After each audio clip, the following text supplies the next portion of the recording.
Hello, all you patrons. Here we are with another pre-show. Gather round. Indeed, in this amazing Paschal season, this time of shamrocks and thistles and leeks and roses, all growing in profusion. Thistles, leeks, and roses, huh? Yeah, thistles, leeks, roses, daffodils, everything representing England, Scotland, Wales, whole the whole bunch, and the lilies of France for that matter. Wow. The I don't know the whatever they grow in Spain and Portugal and Italy and Germany and Austria, and Russia and Ukraine and all those countries. They grow tomatoes in Italy. They do grow tomatoes in Italy, in the south of Italy. That's right. That's right. Tomato tree very pretty, and tomato flower is sweet, but the fruit of the tomato is impossible to eat. And that's actually, none of that's true. Did you just make that up on the I, spot? I did. I just substituted tomato for lemon. Lemon flower? Is that what you said? Is that part of it? Well, the original is lemon tree very pretty, and the lemon flower is sweet, but the fruit of the poor lemon is impossible to eat. Wow. Which is fine, but if you substitute tomato for lemon, it becomes completely irrational and insane. That's very on brand. Yeah, well. Huh. All right, so should we say what's new for the full episode? I mean, I think people are going to be so eager to hear what's going on with Charles. You've been gone because you don't like us anymore. Oh, that's not true. That's not true. I had my audience. I love all the denizens of the Tumbler House Tower, even Tyrone when he doesn't shoot at me. Everybody. I said hello to old Rose and I gave her a tip, which is probably the first time that had happened since 1957. I mean, it's the Easter season. I even ran into the bunny on Easter Sunday. The bunny? Yeah, the Easter bunny. I ran into him. He was delivering Easter baskets, and I ran into him, and I said hi. And he goes, "Hey." Did you cut off its foot for good luck? You monster? No, You remember that? I remember that episode. I do remember where that. you But were. the problem is when you're actually faced with the Easter bunny, he's so cute. You couldn't cut off his foot. Well, that's what I was saying. You didn't seem to. You seem to be really set on having that luck. Well, I hadn't seen him in years. Very. I hadn't seen him in years, and there he was, big as life and twice as cute. And I realized there's a reason, whenever on my Facebook page people go crazy, why I instinctively turn to bunnies to calm everyone down, pictures of cute bunnies. I mean, seeing him there with his little bow tie, little pink bow tie, and his what do you call it, wheelbarrow filled with Easter baskets. I was really amazed. Easter Bunny had a wheelbarrow filled with Easter baskets. Right, and as soon as it emptied, it filled with more. Easter magic, it's like the thing that keeps Santa's bag refilled all the time. Wow. All right. I'm in favor of Easter magic. Yeah. It's like Christmas magic, only it's at Easter. It that hits different, that feels different. Well, yeah, because the Santa's remit is much more varied because he brings all sorts of gifts. The Easter Bunny just brings those candy-filled baskets. Yeah, it's a lot of candy. No, yeah, as I said, that's why the Easter magic is so important. Same as the Christmas magic, because when you empty in the one hand the bag and the other the wheelbarrow, if it didn't magically reappear, you'd have nothing. You'd run out real quick. Now, of course, there's a third magical figure who haunts our childhood? Krampus? I don't know. No, not Krampus. Krampus is here in Austria. I'm talking about the good old US of A. Tooth Fairy? Of course. Well, the Tooth Fairy has a magic bank account, very much like the federal government's. Okay, what's magic about the bank account? I feel like a bank account isn't very inherently magical. I don't know. It is when you can pull money out without ever putting anything in. Okay. Well, that's true. That is kind of a magic bank account. It is, and it's very much like the federal government's. Wish I had a magic bank account. Well, so do I. But if you did, then we'd be either the Tooth Fairy or the federal government. That's a strange thought. I'd rather be the Tooth Fairy than the federal government, frankly. That's a strange image, picturing you as the Tooth Fairy. I don't know. I feel like you'd complicate the dynamic of the situation. Then I feel like it wouldn't be so simple. I feel like, I don't know. Well, I would. I have to admit, the Tooth Fairy in my day left a quarter, and now I understand she's gone up to $1 or even $5 per tooth. I would prorate it according to the type of tooth: incisor, mouth teeth, wisdom teeth, etc. So it'd be differing amounts depending on which type of tooth was given. That's interesting. Why? Well, in emulation of the federal government, who always introduce regulations that don't really make any sense just to the point of introducing regulations. Yes. Okay. That's. Well, I mean, what good is it owning a population if you can't play with it? You know? I mean, when you were a boy, did you play either with toy soldiers or G.I. Joes?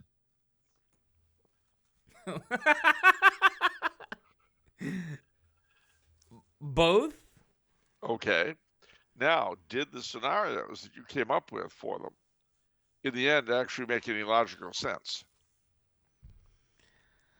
I mean, I don't know if I was even advanced enough to come up with scenarios for toys and then to enact those scenarios, so no. Okay, well then why should you expect more out of your government? You know, that kind of actually is true, because I just did my the tax return, and it's like, oh, well, is this royalty income, or is this like Schedule C income, or is this your W-2 income, or... Yeah. That's interesting. So you just give regulations so you can play with the people you own. See? When you own toys, it's a God-given right to play with them. Well, I mean, that's the nature of toys, right? Yes, of course. I mean, and last Monday, it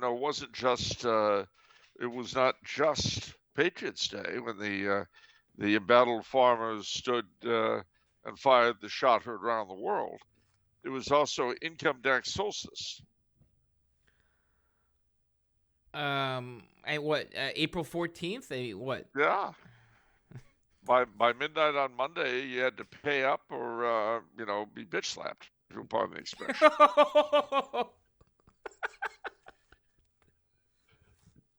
What? I guess so, yeah. That's the way they commemorated the Minutemen fighting against unjust taxation. So-called, supposedly. By doing the literal opposite and enforcing strict taxes? Yeah. But they represent us. Well, they do, which is why they can charge far more than anybody ever paid under the king. But we have technology. We have it nice. And the right to pay up. Yeah, okay. I mean, all right, stop and think. If you died, all right, now you earn a certain amount of money, I presume, yes? I have a certain amount of money, yes. But you earn it. You bring in a certain amount of income, yes? I earn income, yes. Okay. Now that income gets taxed, right? That income does get taxed. Okay, now, when you die, You're going to have, in all likelihood, a certain amount of money in your estate, right? Presumably, hopefully. That money will be taxed a second time. I don't know if that's true. Yeah, well, you'll be taxed firstly when the money is taxed when you earn it. If you die, it gets taxed the second time, and then the person to whom you leave it pays money on it, so it gets taxed the third time. I don't remember that when my dad passed, but I mean, I guess so. I mean, your brother's an accountant, so I'm sure you have some inside scoop, but I don't remember that. That sucks if it's true. Death duties. Well, do you hear yourself? Do you hear yourself? It sucks if it's true. Hey, what? I'm just being honest here. You hear yourself? Yeah. Let me tell you something. You owe your government everything. Why?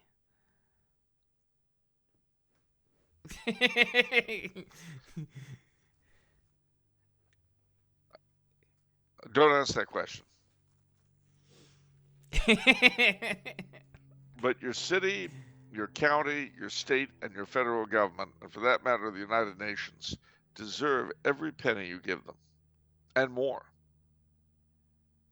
I think people will accept that statement if you simply remove the United Nations, but the United Nations makes it absurd. But just remove it out and it becomes acceptable. Why? I don't understand that at all. I mean, the United Nations is the closest thing we have to a planetary government. I feel like people don't recognize the legitimacy of the United Nations. Then why do they go trick-or-treating for UNICEF? Gotcha there. Okay, yeah, just keep asking questions. Why do they do? And then insert things they don't do here. You're just... Okay. Man, this is really easy to win an argument when you don't operate in reality. What? That reminds me of when I was watching Newsom debate DeSantis. And then I thought to myself, wow, this is a really easy debate if you just lie with every single breath that you take. And then there's nothing to be said. It's just like, all right, let's okay. look at this a different way. Now, Game changer. We're having a presidential campaign come up. You know that. You know that it's going to be Trump versus Biden, right? Yeah. Okay. Which of the two do you think is likelier to win? Well, Trump's ahead in the polls, believe it or not. I just checked up on that. I was shocked. But they really want to get him. I mean, this is honestly, Charles, a question for Vegas. Well, but here's my point, and I do have one, in the immortal words of Ellen DeGeneres. Here it is. Okay. Trump is running versus Biden. Yeah. Trump's ahead in the polls. Mm-hmm. But what if there's an attack on the United States by UFOs? Then we have the election still, and everything continues as is? Well, of course, but won't there be a sympathy vote for the commander-in-chief? Is that how it works? UFOs are attacking. Maybe. We have to rally around who we have. Exactly. Why change horses in midstream when the country might fall to the aliens at any moment? I mean, that was kind of the strategy in House of Cards, I guess. So, I mean, people talk about that being a thing. All right, forget aliens. What if it's elves? Elves? Uh-huh. I don't know if that changed. I don't know if that changes things too much. I mean, do elves have some serious weaponry to rival nukes in modern warfare, or do they have bows and arrows? Well, no, they've got magic, and they're omnipresent, so it's not like we could reduce them to a certain part of the planet. They'd be everywhere at once. I mean, they'd come zipping out of the walls of the UN, not the UN, the Capitol building and the White House. You just have to, well. See, you made the assertion that if you deal with unreality, you can always win. Well, you are winning. What? You're just so you so that's what you just decided to do? You just create these insane scenarios that are impossible and just have us explore this? You're talking to a man who saw the Easter Bunny on the road, and you're telling him things are impossible. You saw the Easter Bunny on the road? I told you, with his wheelbarrow. Oh, that's right. Well,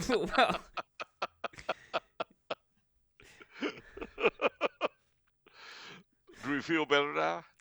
We feel better now. Let's do some questions, please. Okay. Fine, if you want to be that way, sure. All right, first segment, slowly degenerating into unreality. What? Wait a minute. Well, firstly, I take issue with the line degenerating. That would somehow require reality to be better than unreality. And I don't think that's a case that can be made easily these days. Okay. All right. It was even harder during the COVID lockdown. All right. Question from Noble Cobra, who says, Are you honestly going to tell me that during the COVID lockdown, having elves come out of the wall wouldn't have been better? I mean, it sure would have spiced things up, that's for sure. I mean, elves coming out of the walls. Okay. I mean, we had everything else. I mean, murder hornets. We had all the things. The Summer of Love. The hot summer of burning love. Woo! Yeah. Okay.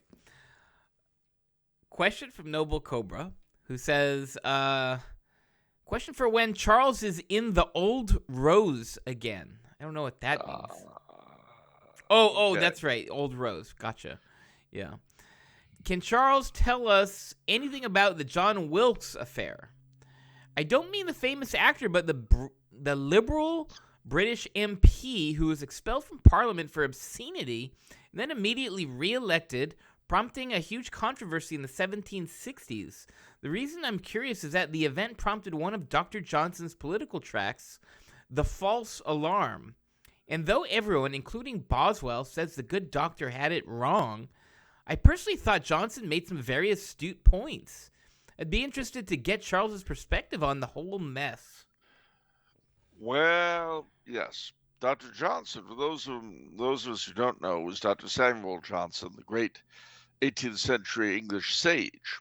Boswell was his biographer and sometime regular companion. He'd write down everything Dr. Johnson said because the doctor was kind of a legend. He was like Oliver Wendell Holmes in his day. I mean, people resorted to him just to hear him. And interestingly enough, a few days ago, I was in his birthplace in Lichfield, England. Anyway, John Wilkes was a quote-unquote radical member of Parliament who, amongst other things, intimated in his paper, the North Briton, who was a member of Parliament, but he intimated in his paper that King George III, the third's mother, was having an affair with the Earl of Bute, who was his first prime minister. Well, that did not sit very well with George III, nor did it sit well with Dr. Johnson. So Wilkes was convicted of libel, but he was reelected. Now, the thing here, I guess, is really part of a bigger deal, and that is that there's a marked change in Dr. Johnson's stances after 1770. He's very anti-government before 1770, and he becomes very pro-government for the rest of his life. Did he have a huge position in the government then? No, What happened? What happened was that he was a Jacobite. And then in 1770, he got to know King George III. And 1770 is when the king finally had enough like-minded supporters in the House of Commons that he was able to appoint a prime minister he actually wanted, Lord North.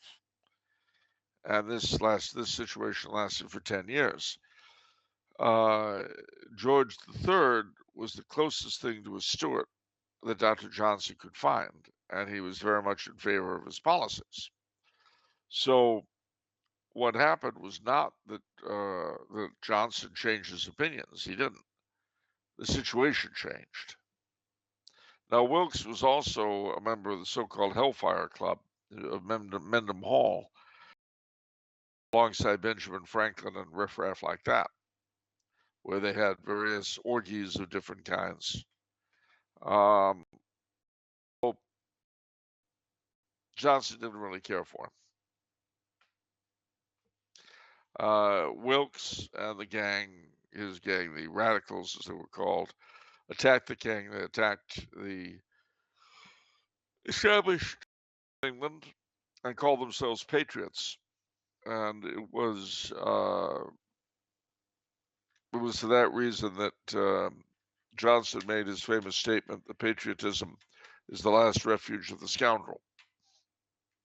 He was a great believer in patriotism himself, but he considered the patriotism that Wilkes and his company espoused to be a mere opportunism. Kind of like FDR or Huey Long. In other words, he saw Wilkes and the radicals as demagogues. Yeah, definitely. Okay, fascinating. Is there anything else you want? So you kind of focus on Dr. Johnson there. Well, I do else? for a reason. Yeah. Johnson has been kind of forgotten, and his political writings in the 1770s are really forgotten. Why? Well, because he was a real Tory. Now, his great frenemy was a man named Edmund Burke, who is seen as today as the great avatar of English language conservatism. But I say he was his frenemy because they got on very well as individuals, Burke and Johnson. But Johnson rather called Burke a bottomless Whig. And of course, Burke supported the rebels during the Revolution. Johnson did not. But in 1792, I guess, he came up with considerations on the revolution in France, which affected him quite differently from the way the American Revolution had affected him. So he's a little bit, Burke was the prime example of a liberal who's been mugged. And the fact that he's seen both in Britain and America as the great conservative writer tells you something about the essentially Whiggish/liberal nature of Anglo-American conservatism. Whereas I would say that Dr. Johnson was probably the last of the great Tory writers. All right. Well, that begs the question. I'm sure a lot of the patrons are thinking and wondering what are some of the good books by Dr. Johnson to pick up. Well, I will, apart from his dictionary, of course. As I say, he wrote a number of pamphlets. Now, Taxation, No Tyranny was his commentary on the American Revolution. But let me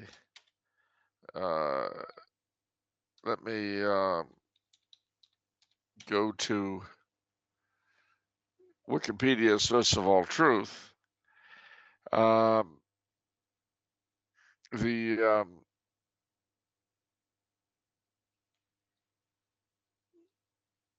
He did a number of interesting things. I don't know if I've ever mentioned this on the show, but my one Scots ancestor came from the Isle of Eigg. And he was a McKinnon of Skye, who were resettled after the island was depopulated in the late 17th century.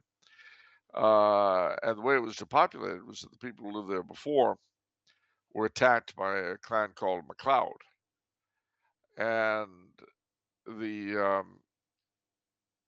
MacLeods, well, basically to hide from them, they hid it out in a cave. But the MacLeods found out where they were, and they set fire to the cave, and they basically killed everybody inside. They all died because of the smoke. Well, decades and decades later, I was resettled by, amongst others, my McKinnon ancestors. But when Dr. Johnson came there in his tour of the Western Hebrides, the bones were still in the cave. And Samuel Johnson led a nationwide crusade to raise the money to give them decent Christian burial, which he did, which he succeeded in doing. But that's kind of typical of what Dr. Johnson was like. Anyway, he wrote a series of political pamphlets, and I would say that the false alarm, it came out in 1770, was his pamphlet attacking Wilkes. His thoughts on the late transactions respecting Falklands Islands warned against attacking Spain. In 1774, The Patriot was his critique of phony patriotism. And lastly, but not leastly, Taxation, No Tyranny. And that was where he made the comment, how is it that we hear the loudest yelps for liberty among the drivers of Negroes?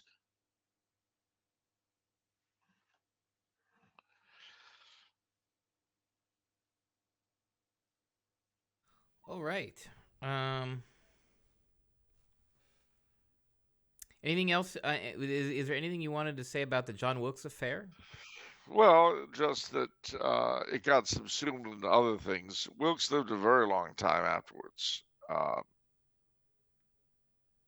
And he became sort of a grand old man figure after his somewhat scandal-stained middle age. Okay. All right. What is the history of California's mission system? Well, basically, Zorro met Ramona. No. Those are two. No. What happened was that Baja California had been evangelized by the Jesuits, and there was a string of missions there. And then in 1767 or so, King Carlos III of Spain was convinced by his prime minister that the Jesuits were basically out to undermine his authority.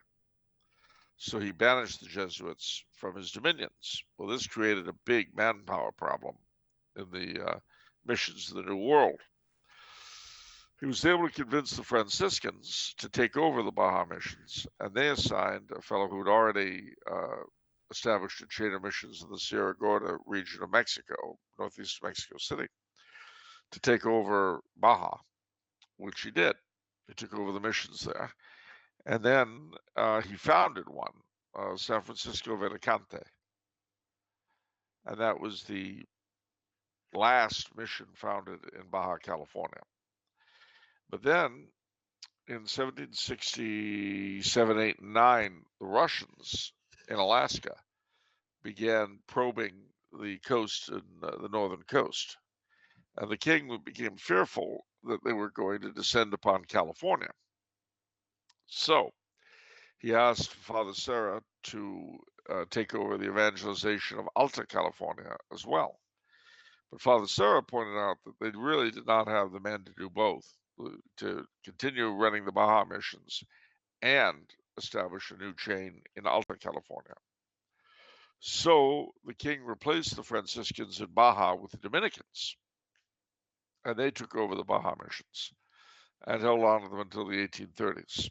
Meanwhile, the Franciscans, led by Saint Junipero Serra, began founding what would be eventually 21 missions, starting in San Diego in 1769, and then the second was Mission Carmel near Monterey in 1771, I think. And that became the headquarters of the missions because it was by the capital of Monterey. And St. Junipero Serra would set up shop there and eventually die and be enshrined there, which is where he is now. There would be several presidents of the California missions who would follow him. But each mission was basically an autonomous community made up primarily of the Indians who were converted, with a small number of troops, 6 or 7 per mission, who in turn would have their families with them, and then there were the Padres. So, not chronologically, but geographically in order, starting from San Diego de Alcala in what is today San Diego. The missions were San Luis Rey in what's Oceanside, California. San Juan Capistrano in San Juan Capistrano. San Gabriel, very near to your house, which is where the settlers rested before they founded Los Angeles. San Fernando, Mission San Fernando Rey de España, which is in the San Fernando Valley. San Buenaventura, which is in Ventura, California. Santa Barbara, which is in Santa Barbara. And then the mission trail went inland, away from the coast, to a place called Santa Ynez, St. Agnes.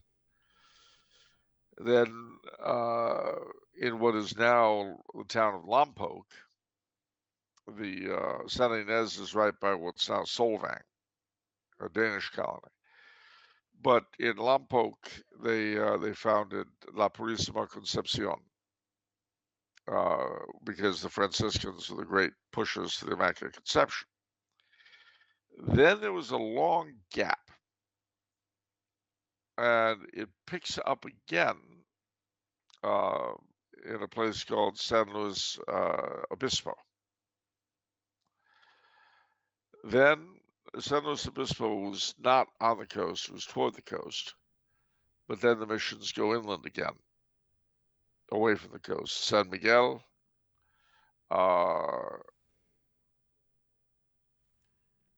San Miguel, Soledad, which was named after Our Lady of Solitude, Soledad. And then, I'm sorry, I missed one. San Antonio de Pala. Now, San Antonio is inland in the Hunter Liggett Reservation. And it's the only one that didn't have a settlement grow up around it. So it's very similar today to what it would have been like then. It's very rural. Then you've got Soledad, and then you come to Carmel. From there, the chain goes inland again to San Juan Bautista, and then back to the coast at Santa Cruz. It goes then north, not on the coast, but inland to San Jose. And then, not San Jose, sorry, Santa Clara, which is in what's now the Jesuit University. The town of San Jose is different from Mission San Jose, which is in a town called Fremont. Then you keep going up the coast, you come to San Francisco de Asís in Mission Dolores in San Francisco. You cross over to Marin County, and you've got Mission San Rafael in San Rafael. And lastly, the northernmost of the 21 in Sonoma, California, was called San Francisco Solano, and it was the only one founded under the Mexican regime. Spain lost California to the newly independent Mexico in 1821. And Sonoma Mission was founded in 1823. Well, all of these missions, as I say, were self-contained communities. But in 1833, the Mexican government ordered them secularized. Now, what that meant was that the Padres lost all of the mission lands. And remember, they had introduced agriculture. They raised cattle and sheep and goats and horses and pigs. They brought in wheat and corn. Under the mission system, actually the population of the Indians went up somewhat because they had a stable diet. Before the missions came, they lived primarily off rabbits and acorns. And of course, today, people like to say, oh, they were slaves, they were forced to work for the missions. Well, bear in mind what happened. 1833 comes along, and the missions are secularized. All of their properties are taken, supposedly, to be held in trust for the Indians. But that's not what happened. They were given to local landowners who basically ran them for their own profit. The Indians had to survive to the degree that they could as peons on the lands that formerly had been mission lands, and most of the missions fell into disuse. Santa Barbara, a couple of others continued, but most of them simply couldn't support themselves and were very often taken over by the local landowner. Not only that, the Mexican government claimed that they belonged to Mexico, to the Mexican government itself, inheriting that power, as they thought, for the King of Spain. Well, here's what gets interesting. As a mission church became disused, its furnishings would be taken by the local Indians. Why is that important? Well, we'll see. In 1864, the United States, of course, defeated Mexico and seized California. And the Mexican government lands became U.S. government lands, and that included most of the missions. In 1864, Abraham Lincoln gave the missions, but not their ranchos, not the big agricultural lands, back to the Catholic Church. And a funny thing happened. Statues and altar pieces and things like that the local Indians had taken charge of and protected, they returned. So, like when you go to San Gabriel Mission, the one by your house today, you'll notice all sorts of things that the Padres brought. But then there'll be little notes saying this was held in the Juarez family for 30 years. And then they brought them all back. Now, the reason why I mention this is that if the mission system was as horrible and terrible as the people with so many mouths like to say it is, it's highly unlikely that the Indians and their descendants are able to treasure this stuff and then B, returned it. But nobody was happier at the revival of each of these missions than the descendants of those Indians who had formerly worked there. Moreover,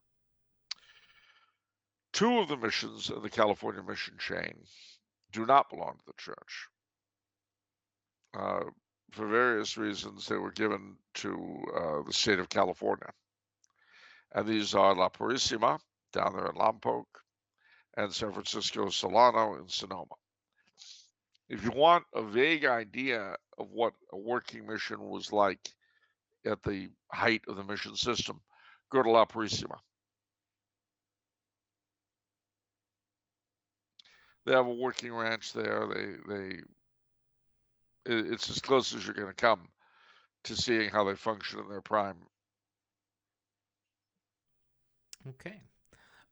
There's one thing I wanted to touch on, which was fascinating. The Jesuits and sort of that was them. Carlos expelling them from Spanish lands, Yeah. and that creating a void. Sort of a what if situation. What if the Jesuits weren't expelled? Would that have changed anything? Would it be Jesuit missions then? Yeah, they in all likelihood they would have been Jesuit missions. And so it would have been somewhat different to the way that the Franciscans are different to the Jesuits. Um, the other Jesuit missions were in southern Arizona, Tubac and Tubacacore and San Javier del Bac and Tucson. Those would end up taken over by the Dominicans. Well, and the interesting thing about San Javier del Bac is that all the furnishings, etc., is in California for the period that the Dominicans were gone, were taken charge of by the local Indians.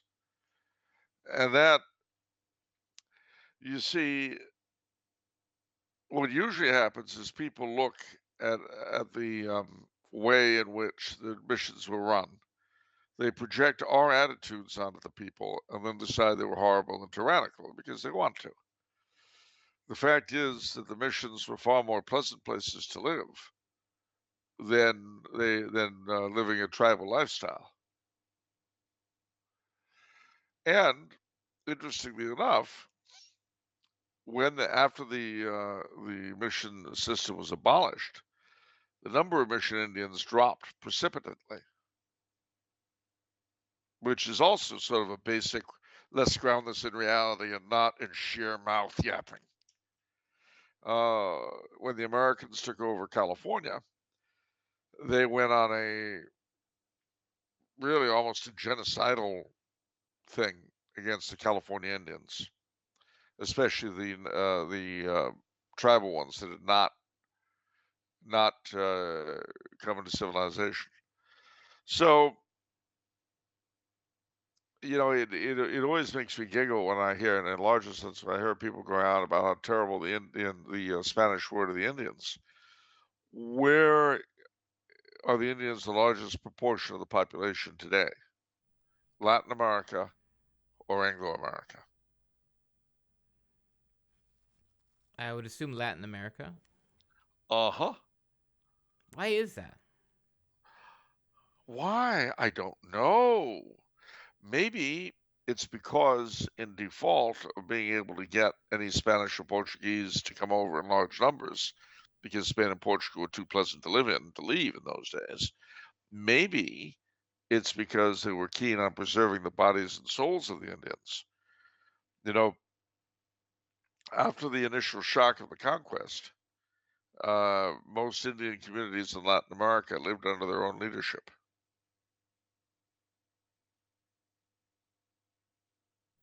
That's pretty cool. I didn't know that at all.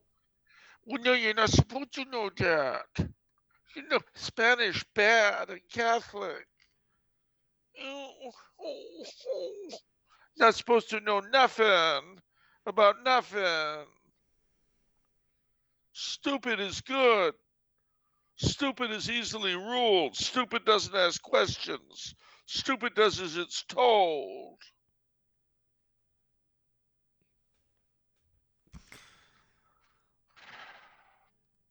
You know, it is such crap, really. All right. Two more questions for the pre-show. What does Charles know about the massacre of the Nepalese royal family? Only what I saw on TV, including the massacre of the Nepalese royal family. No, the crown prince went crazy and killed the king and the queen and everybody else in the family that he could get his hands on. And then he was killed himself. It was a terrible, terrible event, and it paved the way. It weakened the monarchy tremendously in Nepal, as you can imagine. And so when the current king succeeded his brother, the murdered king, as king, the push to overthrow the monarchy was already very, very big, and it became more so. Not least because the foremost proponents of overthrowing the monarchy were Maoists who were supported from China. And of course, because the American leadership never wanted to defend monarchy, no matter how important it might be for our interests. Um, the Nepalese monarchy had no defense. It's interesting, though, that the monarchists now started to come out in force because after 10 or 15 years, however long it's been, the problems of a Maoist dominated republic are becoming apparent. Whether China would tolerate a restoration in Nepal is another story.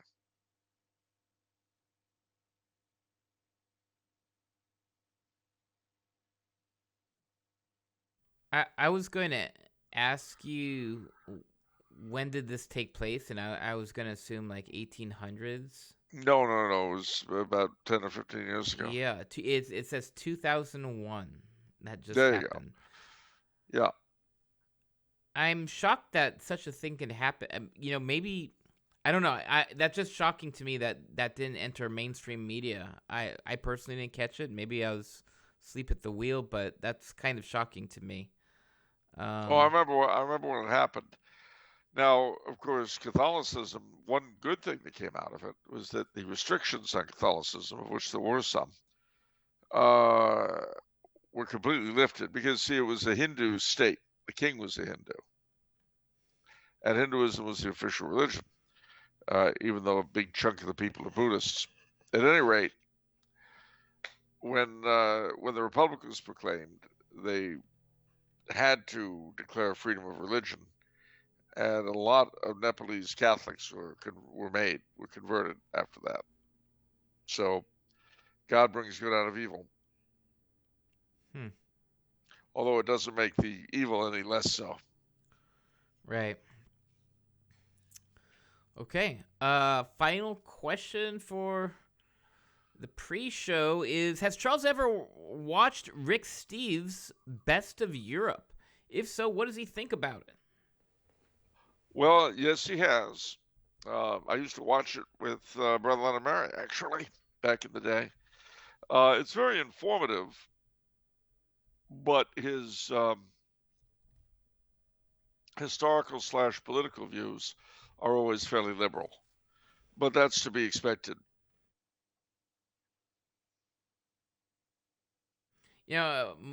My dream is like if somebody ever was able to like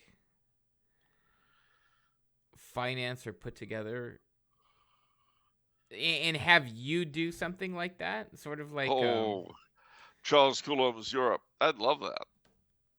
Yeah, I mean that would be amazing. But your lips to God's ears, everybody out there. Oh yeah. Those of you with money, you want to see Charles Coulombe's Europe appear? Come up with the dough, get together with Tumbler House, and make it happen. You don't even need to get together with Tumbler House. I just want to see it and enjoy it, just like any other person. I could help, but I've personally never engaged in that kind of production before. So yeah, but you and your wife would have to fly over and help me. Nice.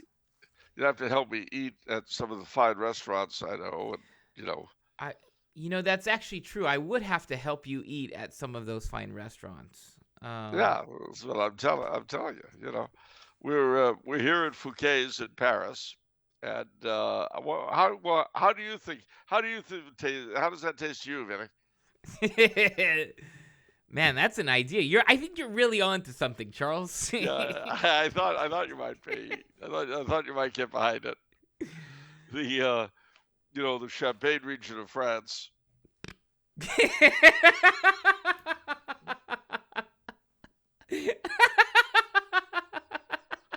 Tumbler House hits the French vineyards. I'm telling you. Oh man. All right, that's the dream right there. Anybody who has any interest in moving forward with this idea, please reach out. And send money. All right, that's it for the pre-show, everyone. Hope you've enjoyed it. It's been great. Great to be back in the saddle, as they say. But we're not done. Stay tuned for the full episode. Coming right at you. You bet. More to come. You'll find out about my traveling. You'll find out about important holidays that have come or are about to. I mean, you'll find out. I answer the question, who was the biggest hero on the Brady Bunch? All that. Yeah, so stay tuned. Yeah, we'll see you there.